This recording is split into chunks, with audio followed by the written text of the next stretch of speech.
Hello everyone, welcome to my channel. आज के इस वीडियो लेसन में हम पढ़ने जा रहे हैं सॉइल इरोजन के बारे में। और इस वीडियो लेसन में हम बात करेंगे सॉइल इरोजन होता क्या है, साथ ही साथ हम बात करेंगे उन कॉजेज की, उन एजेंट्स की जो कि सॉइल इरोजन में इंपॉर्टेंट रोल प्ले करते हैं। और उसके बाद हम बात करेंगे सॉइल इरोजन के क्या क्या इंपैक्ट्स हैं जो हमारे इकोसिस्टम पर पढ़ते हैं। और उसके बाद हम बात करेंगे ऐसे कौन से कंट्रोल मेजर्स हैं जिनके थ्रू हम सॉइल इरोजन को कंट्रोल कर सकते हैं। तो सबसे पहले हम बात करें सॉइल इरोजन की, तो ये जो सॉइल इरोजन है ये एक नेचुरल प्रोसेस है जिसमें सॉइल की जो टॉप फर्टाइल लेयर है वो एक जगह से दूसरी जगह डिस्प्लेस हो जाती है और डिपॉजिट हो जाती है। और इस प्रोसेस में बहुत सारे अलग अलग इरोसिव एजेंट्स यानी कि बहुत सारे अलग अलग तरह के जो कॉजेज हैं वो इंपॉर्टेंट रोल प्ले करते हैं, जैसे कि वाटर हो गया, आइस हो गया, स्नो हो गया, एयर, प्लांट्स, एनिमल्स और ह्यूमंस हो गए। ये जो सॉइल इरोजन है ये 3 डिफरेंट टाइप्स ऑफ एक्शंस जो होते हैं उनकी वजह से होती है। जैसे कि पहले नंबर हम बात करें सॉइल डिटैचमेंट की, तो क्या है, किसी भी जगह में अगर कोई सॉइल है वो क्या होगी, सबसे पहले डिटैच होगी, वहां से अलग होगी और फिर उस सॉइल का क्या होगा, एक उस जगह से दूसरी जगह के लिए मूवमेंट होगा और फिर लास्ट में क्या होगा, सॉइल का डिपोजिशन होगा। तो बात करें ये जो सॉइल इरोजन है ये स्लो प्रोसेस भी हो सकता है और ये एक्सिलरेटेड इरोजन यानी कि फास्ट प्रोसेस भी हो सकता है। और जो नेचुरली अगर सॉइल इरोजन हो तो वो स्लो प्रोसेस होता है, ग्रेजुअल प्रोसेस होता है। लेकिन जब उसमें हम ह्यूमंस या फिर एनिमल्स इंटरफेयर करना शुरू कर दें नेचुरल इरोजन में, तो जो नेचुरल इरोजन है और ज़्यादा फास्ट हो जाता है। और बहुत सारी एक्टिविटीज़ हैं जिनके थ्रू जो है नेचुरल इरोजन फास्ट होता है, जैसे टिलेज है, ग्रेजिंग है, कटिंग जो है फॉरेस्ट की, उस ये सब जो हम ह्यूमंस जो हैं ये सब काम जो कर रहे हैं इनकी वजह से सॉइल इरोजन जो है वो एक्सेलरेट हो जाता है, फास्ट हो जाता है। और बात करें नेचुरल कॉजेज की, तो कुछ नेचुरल कॉजेज जैसे कि फॉरेस्ट फायर हो गया, क्लाउडबर्स्ट हो गया, हैवी रेन्स हो गया, ये जो हैं इंपॉर्टेंट रोल प्ले करते हैं सॉइल इरोजन में। और ये जो सॉइल इरोजन है, जब नॉर्मल यानी कि नेचुरल सॉइल इरोजन में ह्यूमन एक्टिविटीज़ भी इन्वॉल्व हो जाती हैं तो हमारा जो सॉइल इरोजन है वो बहुत ज़्यादा फास्ट हो जाता है और हमारी इन्वायरमेंट पे, हमारी सोसाइटी पे और हमें काफ़ी सारा इकोनॉमिक इम्पैक्ट्स जो हैं सॉइल इरोजन के देखने को मिलते हैं। नेक्स्ट, अब सबसे पहले हम बात करते हैं टाइप्स ऑफ सॉइल इरोजन की, यानी कि सॉइल इरोजन के कौन से डिफरेंट टाइप्स हैं। तो सॉइल इरोजन जो है वो 2 डिफरेंट टाइप्स की होती है, एक होता है नॉर्मेटिव यानी कि जियोलॉजिकल इरोजन और दूसरा है एक्सिलरेटेड इरोजन। तो सबसे पहले हम नॉर्मेटिव यानी नेचुरल इरोजन की बात करें तो ये जो ऐसा इरोजन है जो कि नॉर्मल नेचुरल कंडीशंस में होता है और इसमें कोई भी ह्यूमन इंटरफेरेंस नहीं होती है। और ये जो प्रोसेस है ये स्लो प्रोसेस होता है और ग्रेजुअल प्रोसेस होता है, यानी धीरे धीरे नेचर में चलता रहता है। तो इस नॉर्मेटिव प्रोसेस में जो है हमें इक्विलिब्रियम देखने को मिलता है, यानी कि सॉइल जिस स्पीड से, जिस पेस से हमारा सॉइल का इरोजन हो रहा है, लॉस हो रहा है, वो इक्वल होता है किसके, फॉर्मेशन के। यानी लॉस और फॉर्मेशन जो है ऑलमोस्ट इक्वल होते हैं सॉइल के। तो इसमें क्या होता है कि हमारी जो सॉइल है दोबारा से रिप्लेनिश या दोबारा से बन जाती है और इसमें हमें ज़्यादा जो है लॉस देखने को नहीं मिलता है।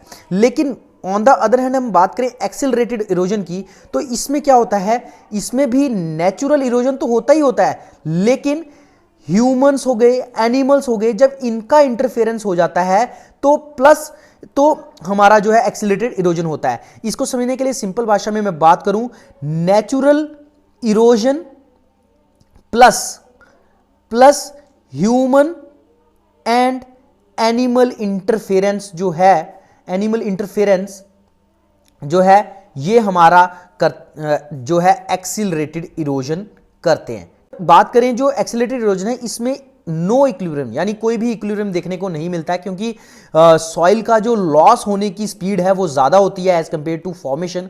और इसमें जो है हमें काफ़ी सारे जो नेगेटिव इंपैक्ट्स जो है सॉइल इरोजन के देखने को मिलते हैं।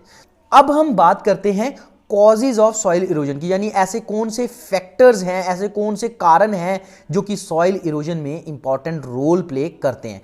तो बहुत सारे फैक्टर्स हैं जिनमें कुछ इंपॉर्टेंट फैक्टर्स का मैंने नाम लिखा हुआ है, जैसे वाटर इरोजन जिसे हम फ्लूवियल इरोजन भी कहते हैं, विंड इरोजन जिसे हम एओलियन इरोजन भी कहते हैं, ग्लेशियल इरोजन है, उसके बाद ग्रेविटी इरोजन है, उसके बाद हम बात करें सी वेव्स इरोजन है, बायोटिक इरोजन है जिसमें हमारे एनिमल्स, ह्यूमंस वगैरह आते हैं, हमारी एग्रीकल्चर प्रैक्टिसेस आती हैं, ये सारी चीज़ें जो हैं डिफरेंट कॉजेज ऑफ इरोजन में आती हैं। और इसमें एक और टाइप है सॉइल ऑर्गेनिक मैटर, ये भी इंपॉर्टेंट रोल प्ले करता है हमारी सॉइल के इरोजन में। और ये आपकी इंफॉर्मेशन के लिए बता दूं कि ये जो वाटर और विंड इरोजन की दो जो टाइप्स हैं, ये हमारी एक कॉमन टाइप में आती हैं जिसे हम कहते हैं क्लाइमेटिक फैक्टर्स ऑफ इरोजन। तो ये वाटर और विंड जो है क्लाइमेटिक फैक्टर्स ऑफ इरोजन में आते हैं।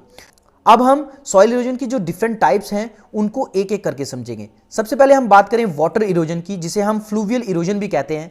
तो ये जो वाटर है, जब बहुत ज़्यादा बारिश होती है या क्लाउड बर्स्ट होता है तो उसकी वजह से क्या होता है कि हमारी जो सॉइल की टॉप लेयर है वो रिमूव हो जाती है और किसी और जगह पर ट्रांसपोर्ट हो जाती है। और जो हमारी टॉप लेयर रिमूव होने की वजह से क्या होता है, अलग अलग तरह के लैंडस्केप्स देखने को मिलते हैं। और ये जो वाटर इरोजन है ये डिफरेंट टाइप्स का है। जैसे कि अब हम जो है वाटर इरोजन की टाइप्स की बात करें तो सबसे पहले आता है रेन स्प्लैश इरोजन, दूसरा आता है शीट इरोजन, तीसरा आता है रिल और गली इरोजन, और चौथा आता है बैंक इरोजन, और पांचवा जो वाटर इरोजन का टाइप है वो है लैंडस्लाइड्स और स्लिप इरोजन।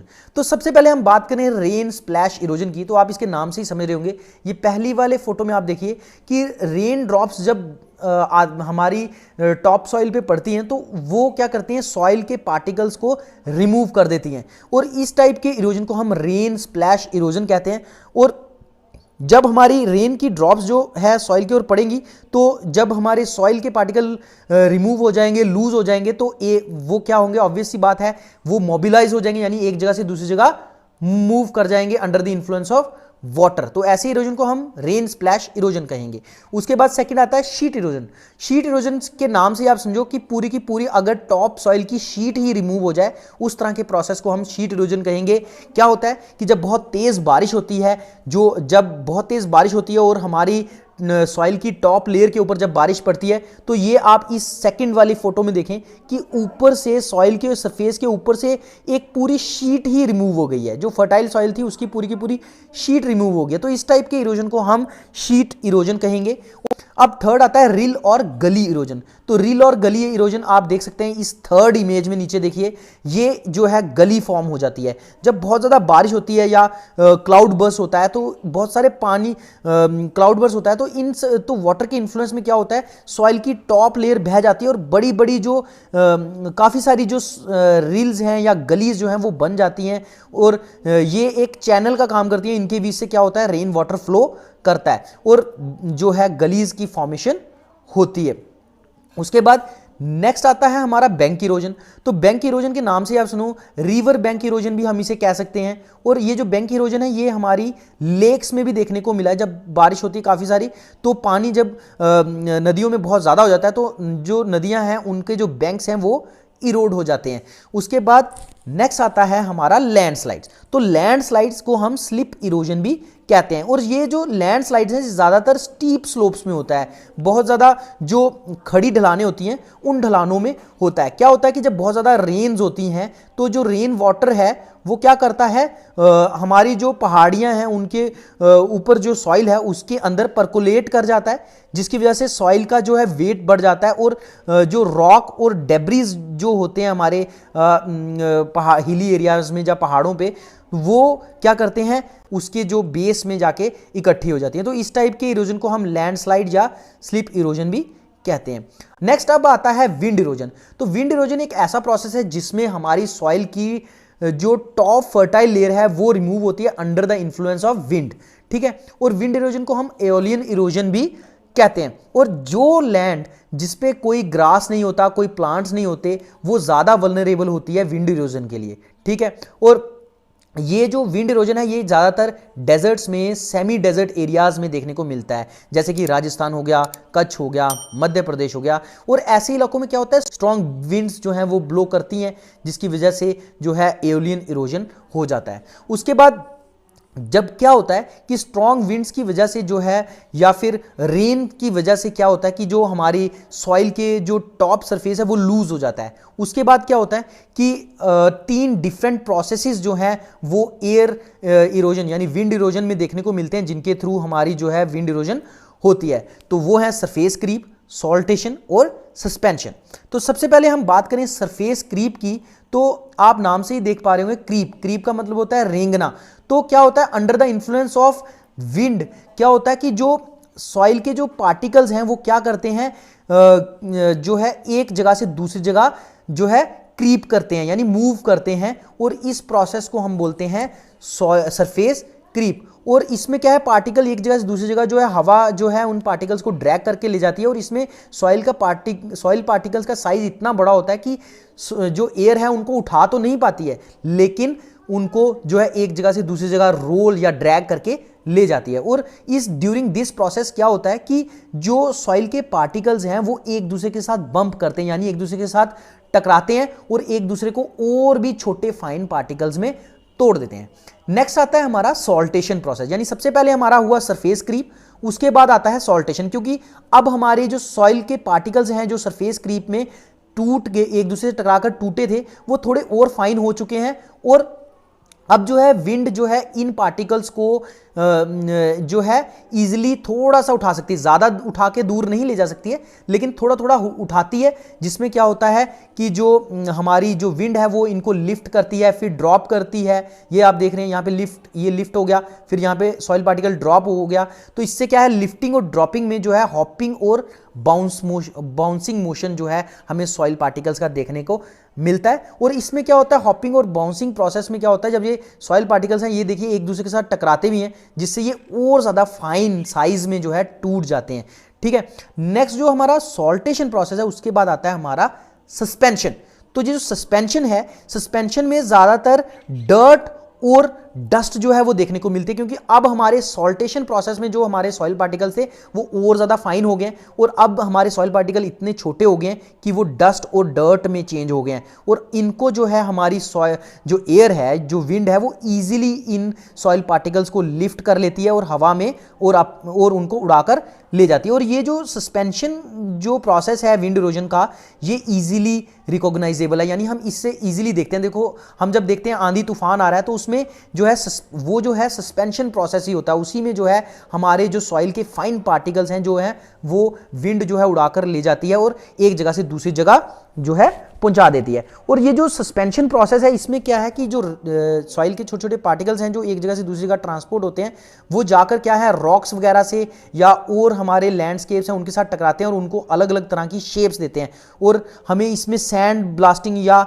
अब्रेशन देखने को मिलता है। सैंड ब्लास्टिंग या अब्रेशन आपने देखा होगा कि काफ़ी सारी इंडस्ट्रीज़ में सैंड ब्लास्टिंग यूज़ किया जाता है, काफ़ी सारे एरिया चीज़ों को पॉलिश करने के लिए या उनका सरफेस रब करने के लिए जो है सैंड ब्लास्टिंग यूज़ होती है। इसी तरह से आपने देखा होगा एक मशरूम रॉक्स जैसे वाला जो स्ट्रक्चर बनता है हमारा वो जो है सैंड ब्लास्टिंग से बनता है। तो उसके बाद हम बात करें थर्ड आता है हमारा ग्लेशियल इरोजन। तो ग्लेशियल इरोजन में क्या है हमें पता ही है कि ग्लेशियर्स जो होते हैं वो लार्ज मासीज ऑफ आइस होते हैं, यानी बर्फ के बहुत बड़े बड़े पहाड़ या पीसीज होते हैं। और जब ये ग्लेशियर्स जो हैं सॉइल इरोजन में अपना रोल प्ले करते हैं तो उसे हम कहते हैं ग्लेशियल इरोजन। और ये जो ग्लेशियल इरोजन है इसमें 2 इंपॉर्टेंट प्रोसेसेस देखने को मिलते हैं, एक होता है प्लकिंग और दूसरा है अब्रेजन। अब आप इस इमेज को देखिए, इसमें जो है ये ग्लेशियल प्लकिंग लिखा हुआ है और दूसरा लिखा हुआ है एब्रेजन या पॉलिशिंग।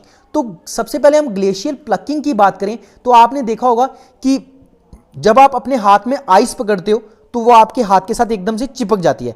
तो सेम यही प्रोसेस होता है जब ग्लेशियर जो हैं किसी भी रॉक सरफेस के ऊपर होते हैं तो क्या होता है कि उनकी फ्रीजिंग पावर की वजह से जो है जो रॉक्स हैं उनके सरफेस जो हैं वो चिपक जाते हैं किसके साथ, हमारी ग्लेशियल आइस के साथ। और साथ ही साथ जब ग्लेशियर का जो वाटर है वो जो रॉक्स की क्रैक्स के बीच में जब एंटर करता है तो वहां पर भी जाकर जब वाटर जो है वो फ्रीज करता है तो उसकी जो इतनी फोर्स बन जाती है कि रॉक का जो सरफेस है वो छोटे छोटे स्टोन्स में या रॉक्स में छोटे छोटे पीसीज में टूट जाता है। और अब ये जो छोटे छोटे पीसीज हैं जो है हमारी आइस के अंदर आ चुके हैं। फिर क्या होता है कि उसके बाद जब ये आइस, आपको पता है ग्लेशियर्स मूव कर रहे हैं, तो जब ग्लेशियर्स एक जगह से दूसरी जगह मूव कर रहे होते हैं तो ये जो छोटे छोटे पीसीज जो है हमारी, अब जो हमारे ग्लेशियर्स के अंदर आ गए हैं, तो ये जो पीसीज क्या करते हैं, हमारे रॉक सरफेस को रब करते हैं। क्या करते हैं? रॉक सरफेस को रब करते हैं, जो कि एक, जैसे आपने सैंड पेपर देखा होगा, एक सैंड पेपर की तरह एक्शन देखने को मिलता है। और उस प्रोसेस को हम कहते हैं एब्रेशन। ठीक है, ये नंबर 2 है। तो उस प्रोसेस को कहते हैं एब्रेशन। तो एब्रेशन में क्या होता है कि जो हमारा ग्लेशियर है उसके अंदर जो है प्लग्ड रॉक, यानी टूटे हुए जो रॉक के पीसीज हैं वो प्रेजेंट है ना। तो ये जो रॉक्स हैं, जब ग्लेशियर मूव करता है किसी भी रॉक के ऊपर से, तो ग्लेशियर के नीचे जो ये जो रॉक के पीसीज हैं ये क्या करते हैं, बड़े जो बेड रॉक है उसको स्क्रैच कर देते हैं और उसके ऊपर जो है कार्विंग्स कर देते हैं। और कार्विंग्स में क्या होता है, बड़ी बड़ी ऐसे स्ट्रैंड्स जो है बन जाते हैं, लाइंस बन जाती हैं, जिसे हम ग्लेशियल स्ट्रिएशंस भी कहते हैं। तो ये 2 प्रोसेस थे, एक प्लकिंग और दूसरा एब्रेशन, जो कि ग्लेशियल इरोजन में इन्वॉल्व होते हैं। अब नेक्स्ट आता है ग्रेविटी इरोजन। तो ग्रेविटी इरोजन में क्या है कि under the influence of gravity जो भी इरोजन होगा उसे हम ग्रेविटी इरोजन कहेंगे।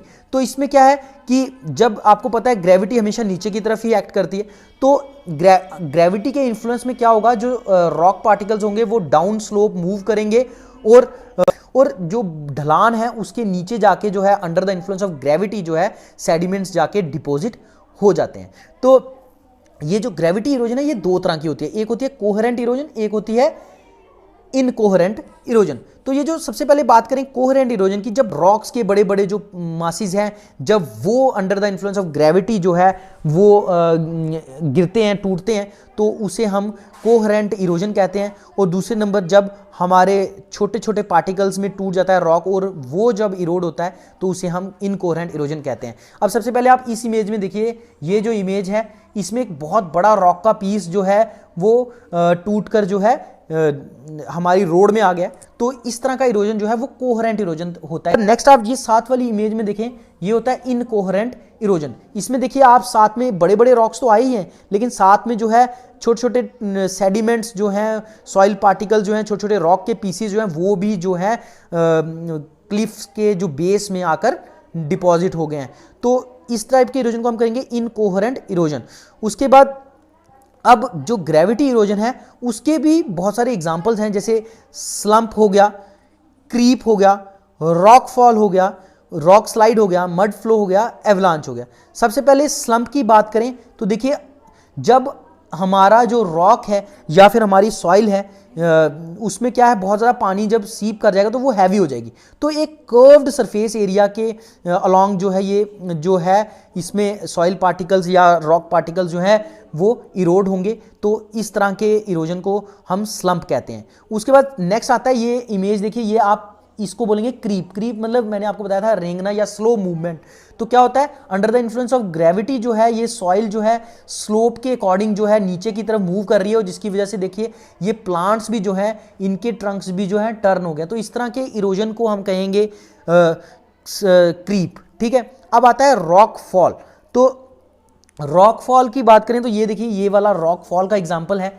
ठीक है, नेक्स्ट आता है रॉक स्लाइड। तो रॉक स्लाइड में ये देखिए, रॉक स्लाइड जिसमें हम रॉक्स के जो है फाइन पार्टिकल्स या स्मॉल पीसीज जो हैं डाउन स्लोप मूव कर जाते हैं, उसे हम रॉक स्लाइड बोलते हैं। अब नेक्स्ट आता है मड फ्लो। जब बहुत ज़्यादा बारिशें होती हैं तो मिट्टी के अंदर बहुत ज़्यादा पानी परकुलेट कर जाता है और वो एज अ फ्लड काम करने लगता है, और जो बड़ी बड़ी पहाड़ों से डाउन स्लोप यानी स्लोप के नीचे वाली तरफ, ढलान की नीचे वाली तरफ जो है बहुत ज़्यादा जो मड है या कीचड़ है वो फ्लो कर जाता है। इस इमेज में आप देख ही पा रहे होंगे जिसमें कितना सारा मड जो है वो डाउन स्लोप फ्लो कर गया। तो इस तरह के इरोजन को हम मड फ्लो कहते हैं। अब नेक्स्ट आता है एवलांचेस। तो एवलांचेस क्या है, एवलांचेस जो है ये स्नो के केस में होते हैं। ठीक है, जब बहुत ज़्यादा स्नो डाउन स्लोप मूव करेगी, साथ में सॉइल भी इरोड हो जाएगी, तो उस तरह के मूवमेंट को हम एवलांचेस कहते हैं। अब नेक्स्ट आती है सी वेव इरोजन। तो सी वेव इरोजन में क्या है कि जो हमारी शोर लाइन है, यानी समुद्रों के या ओशंस या सीज के जो शोर्स हैं,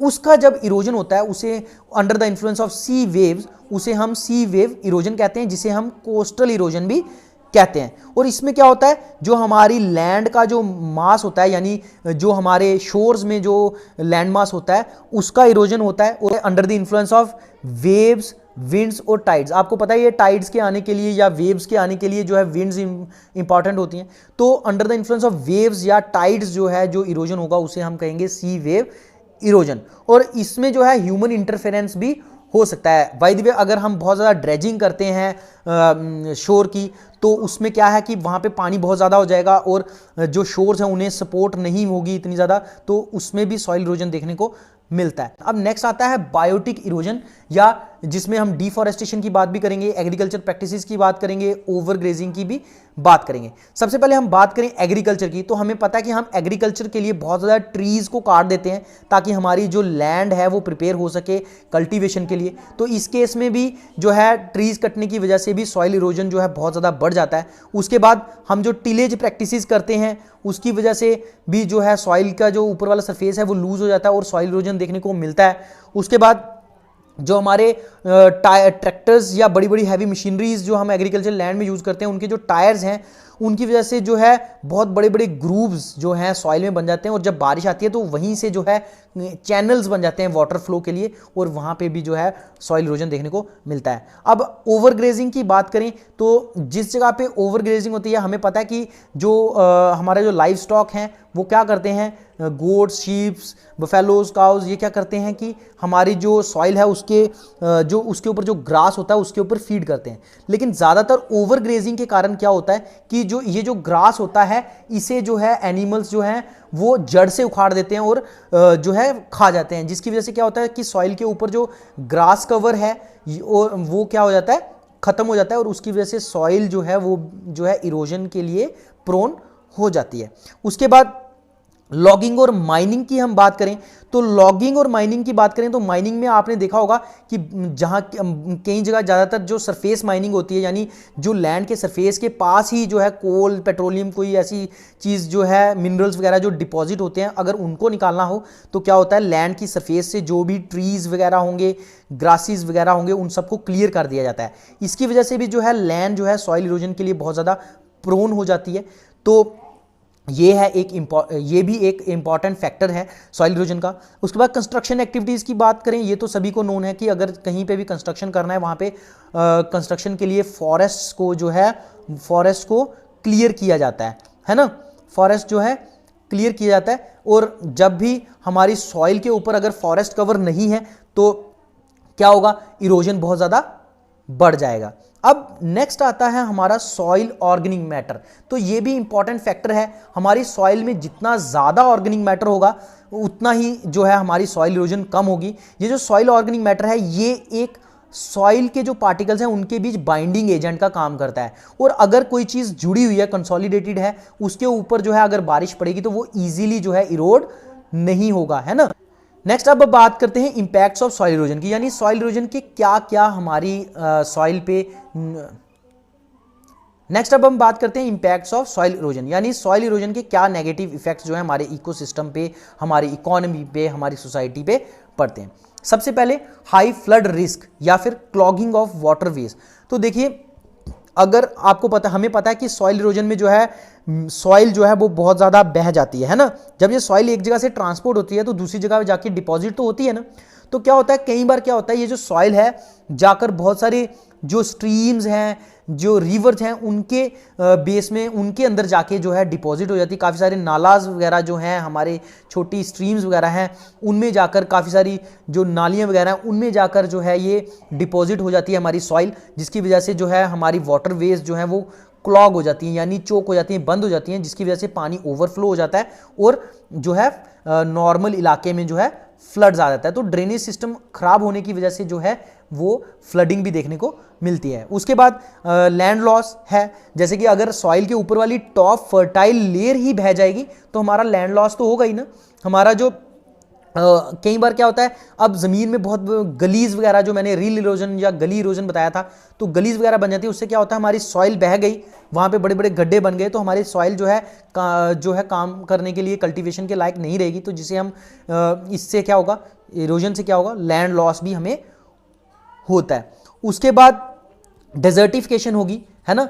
तो जब हमारी सॉइल की टॉप फर्टाइल लेयर बह जाएगी, जब फर्टाइल लेयर ही बह जाएगी तो हमारी जो सॉइल है वो वेजिटेशन को या क्रॉप्स को जो है सपोर्ट नहीं कर पाएगी, और जिससे क्या होगा कि हमारी सॉइल जो है वो बैरन हो जाएगी और उसकी फर्टिलिटी लॉस हो जाएगा, और हमारी जो एग्रीकल्चर प्रोडक्टिविटी है वो भी कम हो जाएगी। उसके बाद एयर क्वालिटी रिडक्शन। अब देखिए, जब हमने एओलियन यानी एयर या विंड इरोजन के बारे में पढ़ा था तो उसमें हमने देखा था कि डस्ट पार्टिकल या सॉइल पार्टिकल्स हवा में उड़ जाते हैं, उसकी वजह से हमारी जो सॉइल की जो हमारी एयर की क्वालिटी है वो भी जो है डिग्रेड हो जाती है। अब नेक्स्ट बात है इंफ्रास्ट्रक्चर डैमेज। अब आप इस इमेज में देख रहे हैं कि इरोजन की वजह से क्या हुआ कि हमारी पूरी की पूरी रोड का जो लिंक है वो ही कनेक्टिविटी ही खराब हो गई, तो हमारा जो इंफ्रास्ट्रक्चर है उसे भी बहुत ज़्यादा नुकसान जो है सॉइल इरोजन से देखने को मिलता है। उसके बाद हमारी वाटर बॉडीज़ की पोल्यूशन भी देखने को मिलती है। हमारा जो रन ऑफ में काफ़ी सारी सॉइल जो है वो इरोजन के बाद जो है हमारी वाटर में एंटर कर जाती है, और हम जो है क्रॉप लैंड में काफ़ी सारे पेस्टिसाइड्स, इंसेक्टिसाइड्स, फर्टिलाइजर्स वगैरह, केमिकल्स वगैरह यूज़ करते हैं, और ये सब केमिकल जो है सॉइल इरोजन के दौरान जो है बहकर हमारे वाटर बॉडीज़ में एंटर कर जाते हैं, जिससे क्या होता है हमारा वाटर पोल्यूशन भी देखने को मिलता है। उसके बाद इकोनॉमिक लॉस। अब जैसे मैंने कहा कि फर्टिलिटी लॉस हो जाएगा, इंफ्रास्ट्रक्चर लॉस हो जाएगा, वाटर बॉडीज़ की पोल्यूशन होगी, फ्लडिंग हो जाएगी, तो ये सभी प्रोसेसेस अल्टीमेटली जो है हमारे इकोनॉमिकल लॉस को भी कंट्रीब्यूट करते हैं। तो अब हम बात करते हैं कंट्रोल मेजर्स की। तो ये कंट्रोल मेजर्स काफ़ी आसान से आप देख सकते हैं कि एफॉरेस्टेशन, यानी हम ज़्यादा से ज़्यादा पेड़ लगाकर जो है सॉइल इरोजन को रोक सकते हैं। या हमने आपको पता ही होगा, जिस सॉइल के ऊपर बहुत ज़्यादा ट्री कवर या ग्रास कवर होगा उसकी इरोजन इतना ईजिली नहीं होती है। तो हम परमानेंट प्लांटिंग कर सकते हैं किसी भी एरिया में जहां पर बहुत ज़्यादा सॉइल इरोजन हो रहा है, इसलिए एफॉरेस्टेशन और परमानेंट प्लांटिंग से जो है सॉइल इरोजन को कम किया जा सकता है या रोका भी जा सकता है। उसके बाद रिप्रैप या स्टेबलाइजिंग सॉइल विद स्टोन्स और बोल्डर। हम सॉइल को जो है स्टेबलाइज कर सकते हैं, सॉइल के ऊपर जो है पत्थरों की एक लेयर बना दें, या फिर हम जो सॉइल के जो एजिज हैं जहाँ से जो है इरोजन ज़्यादा देखने को मिलता है उस जगह भी हम पत्थरों से दीवार बना सकते हैं, जिससे इरोजन कम हो सकता है। उसके बाद टेरेसिंग है, यानी आपने देखा होगा कि हिली एरियाज, मान लीजिए ये बहुत हिली एरिया है तो यहाँ पे क्या है, एक सीढ़ी नुमा खेत बनाए होते हैं, है ना, सीढ़ी की तरह खेत बनाए होते हैं, स्टेप क्रॉप जिसे कहते हैं हम, है ना, स्टेप्स बनाए होते हैं जिनके ऊपर क्रॉपिंग होती है। तो ये जो टेरेसिंग है इससे भी जो है सॉइल इस तरह की क्रॉपिंग अगर हम करें तो इससे भी सॉइल इरोजन को कम किया जा सकता है। उसके बाद नेक्स्ट आता है मल्चिंग। तो मल्चिंग क्या है, सॉइल में जब हम ऑर्गेनिक मैटर की एक लेयर बिछा देते हैं ऊपर सॉइल के ऊपर, तो उस प्रोसेस को हम मल्चिंग कहते हैं। तो अभी मैंने आपको बताया कि सॉइल ऑर्गेनिक मैटर, अगर जिस सॉइल में ज़्यादा है ऑर्गेनिक मैटर उस सॉइल में जो है इरोजन भी कम देखने को मिलता है। उसके बाद काफ़ी सारी कवर क्रॉप्स, जैसे कि हम राई, लेंटिल, मस्टर्ड, क्लोवर क्रॉप, जब हमारा हार्वेस्टिंग सीजन होता है, जब हम क्रॉप्स काट लेते हैं तो उसके बीच में जो एक छोटा सा पीरियड आता है उसमें हम जो है ये कवर क्रॉप्स जैसे कि राई, लेंटिल, मस्टर्ड वगैरह ग्रो कर सकते हैं, जिससे जो है हमारी जो सॉइल इरोजन है वो भी कम हो जाता है। उसके बाद हम जो है ओवर ग्रेजिंग को अगर रोकें तो भी हम सॉइल के ऊपर जो वेजिटेशन कवर है या ग्रास का कवर है उसे बनाए रख सकते हैं और सॉइल इरोजन को कम कर सकते हैं। उसके बाद कॉन्टूर फार्मिंग हुई कि सॉइल की जो है एजेस बना दी जाते हैं, कॉन्टूर बना दिए जाते हैं, जहां से जिसकी वजह से क्या होता है इरोजन की जो हमारी कल्टीवेशन के लिए जो सॉइल है उसके एजेस पे जो है कॉन्टूर्स बना दिए जाते हैं, रेज्ड पार्ट्स बना दिए जाते हैं, जिनकी वजह से जो है पानी वहां से फ्लो नहीं कर सकता और सॉइल इरोजन नहीं होती है। तो ये सब थे कंट्रोल मेजर्स जिनसे जो है सॉइल इरोजन को रोका जा सकता है। तो होप आपको ये सॉइल इरोजन का टॉपिक समझ आया होगा। तो अगर आपको समझ आया तो प्लीज़ लाइक करें, शेयर करें और सब्सक्राइब करना ना भूलें।